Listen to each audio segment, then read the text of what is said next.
Mr.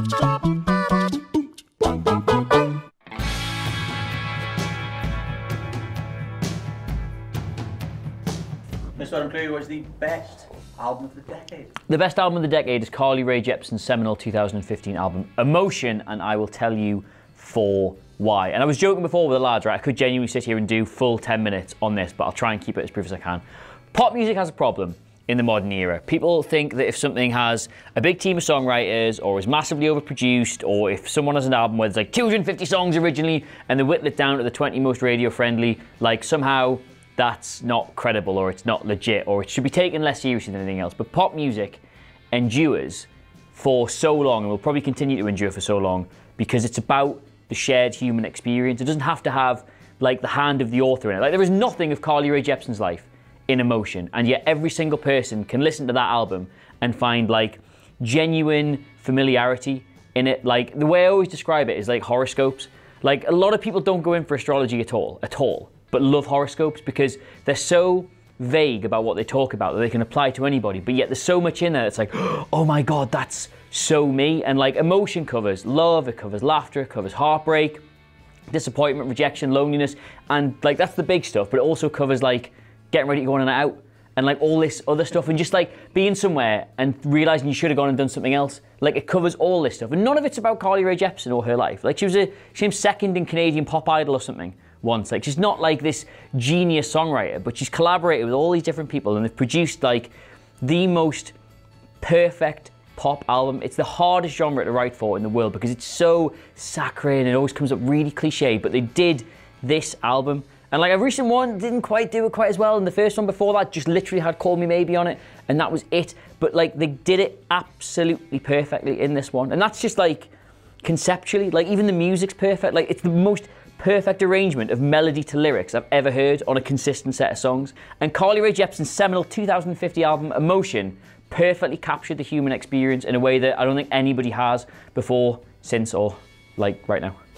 Oh, Hiya. What is the album of the decade? Well, I've got a bone to pick with you actually, James Dowse, because you come to me on my last working day of the week and you said, Josh, what's the best album of the decade? And I'm supposed to come up with it. I'm supposed to decide whether Joy as an Act of Resistance from Idols is the best album of the decade. Lord Melodrama, Blonde by Frank Ocean. There are so many albums that have defined this decade, and it's difficult, but I think I've got one. I think it is Black Star by David Bowie, because this was such a transitional album, I think, for the entire decade. For me, the entire past 10 years can be sort of split up between before Black Star and after Black Star. In my opinion, everything after Black Star, culture just died once David Bowie died, I'm kind of pretty sure, because this album was so strange and weird. Bowie had about 10 years off following a heart attack on stage, and he came back with The Next Day, which was a solid album that I really loved, but it was very kind of safe. It was very Bowie, just sort of like flexing. And then he came out with Black Star, which was 7 songs long, and it had this sort of jazz-infused sort of DNA. And the title track was 9 minutes, and it was completely like ridiculous and daring, and it reminded you that this old guy, he was 69 at the time of recording it, could still have that sort of creative spark that so many artists just kind of lack or lose after such, you know, even a short careers. He maintained that sort of creativity and continued to do something new, and the tracks themselves are really awesome. Black Star, the title track, is it's this kind of grand, epic, mythical song that sort of fluctuates between these two different parts. And you've got Lazarus, which took on such a deeper meaning after his death. Like, listening to that after he died was genuinely very, very emotional. And it's like everything that he did, it wasn't just about the songs, it was sort of this audio-visual kind of, you know, art piece, essentially. Like, even the album art, which is just like, you know, the black star with the logo underneath, is so striking and kind of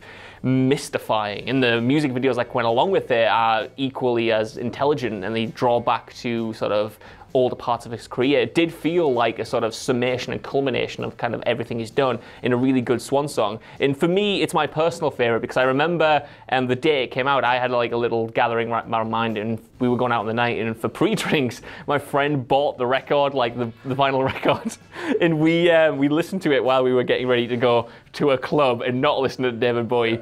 But and then 2 days later, obviously, like he died, and we all woke up, and we were all so appreciative that we could have that sort of, you know, bonding moment like that couple of nights before, where we were all sort of gathered around this record player which had really bad speakers, and we were all listening to it. We were all kind of like, can you believe he's done this? Like, how is this record real? Like, this is not what we were expecting.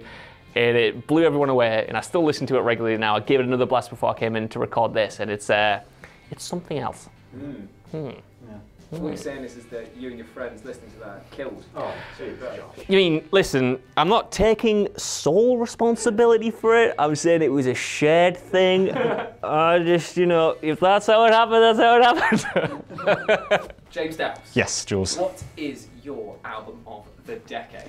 There's so many albums that came out this decade, and I originally was going to say Daft Punk with Random Access Memories. Wow. But then I listened to it and I realised that there's only like 3 songs on that album, so I can't really give it that qualification. But my favourite TV show of all time is a show called Community, and in that show is Donald Glover. And I knew nothing about his music career, and then when I finished the show in about 2014-15 time, I discovered that he's a bloody rapper, and he's called Childish Gambino, and he's just so good. And so I was listening to him, and then after a year or two, that's when Awaken My Love came out.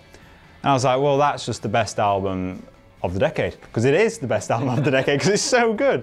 You got Redbone, California, Boogeyman. It's just a nice, how he sings it, he's just got an amazing voice. And that man is just so talented. He's a comedian, a singer, and the composer of Community is a guy called Ludwig Göransson, or Ludwig Göransson, I'm not sure. And he's the guy who produced this album. And it's just so perfect. My favourite show, my favourite now artist is just coming together, making a beautiful album, which I would happily say is my favourite of this decade. So the best album of the decade for me has to be something that rocked my world, and it has to be Ghost's Prequel, because it's everything. What? I'm making a face. You're being rocked by it. No, I'm gesturing because that was a very recent album. I know. The decade. Well, the thing with Ghost is when they first came on the scene in 2010, it was very much like, I mean, they came on the scene because James Hetfield of Metallica had a shirt on that was their album cover, and everyone went, "What the hell is that?" And then we certainly found out that there was this guy called Papa Emeritus that was like singing for this band called Ghost.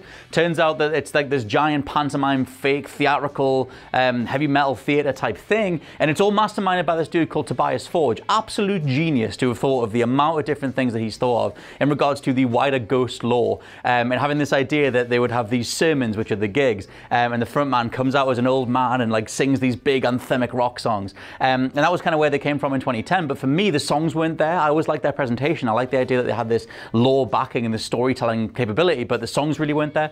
And then so with Ghost BC, well, Infantesimum, they changed their name. They had this whole sort of snafu with a name change, and when they did their second album, you could see that they were trying to write bigger songs for bigger crowds because they were getting more notoriety. And no, that was fine. But then when Meliora came along, again, bigger songs, and they were getting there. But it was only after Meliora that Square Hammer came out, which was their big lead single, and a lot of people cite that as one of the best songs of the decade, easily one of the best rock songs of the decade. And it was Square Hammer where a lot of people went, okay, I get it now. And Tobias Forge, like I said, he's the mastermind behind everything, changed what the front man was. It wasn't an old man anymore. He completely changed it for the release of Prequel. And the new guy, now called Cardinal Copia, is this high-kicking Freddie Mercury, full-on stage-dominating showman, and it's phenomenal. Like, if you haven't seen Ghost live, just do yourself a favor and go see them, because there's very few bands now that are as fully formed as Ghost. And you know, and the likes of Rammstein, Rob Zombie, Slipknot, like these sort of like theatrically infused bands that put a show on, like a real show. And in Ghost's case, he's still being Cardinal Copia, and he's dancing on, and there's still multiple costume changes throughout the gig. But all of that, all that energy, all that theatrical pomp and circumstance, and the, like I said, the showmanship quality is in Prequel. Down to the fact that they had these stones to put a saxophone solo in the middle of the song. Literally, that's the middle bit. That I was probably down there. Everyone does it wrong. Not a trumpet. But anyway, in the middle of this song called Miasma, which if you go see it live, the old dude comes back out and plays the ones that are there. He plays the sax bit in the middle of the song. I don't want to crush your dreams. Do it. He is miming. He's not miming. I saw it live, Jules. He's not miming. No, he's not. I saw your footage. He's not miming. He's miming. No, he's not miming. I'm not taking the magic away from this man. Old man playing a bit of that. And but the overall though, the overall album also has absolute bangers like Rats and See the Light and Faith and Witch Image and Dance Macabre. That even Carpenter Brut took a moment out of his busy synthwave schedule to do a synthwave version of Dance Macabre, and it's the most glorious thing you could ever hear all year.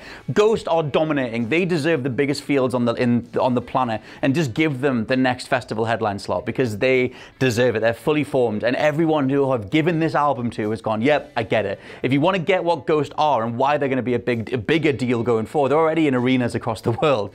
Get Prequel. It's everything that they've been working towards for the last decade, just perfected. And the bit of the old is absolutely brilliant as well. Even recently, even in 2019, there have been some absolute bangers coming out, like Tyler the Creator dropping Eagle, like that blew my tits and /or socks off. But even going back at the beginning of the year, you've got so many great bands. Like I like a huge sort of menagerie of music. Like I will listen to heavy EDM and then I'll go and listen to like math rock and stuff like that and anything in between. Like there was shortlisting, it was hard.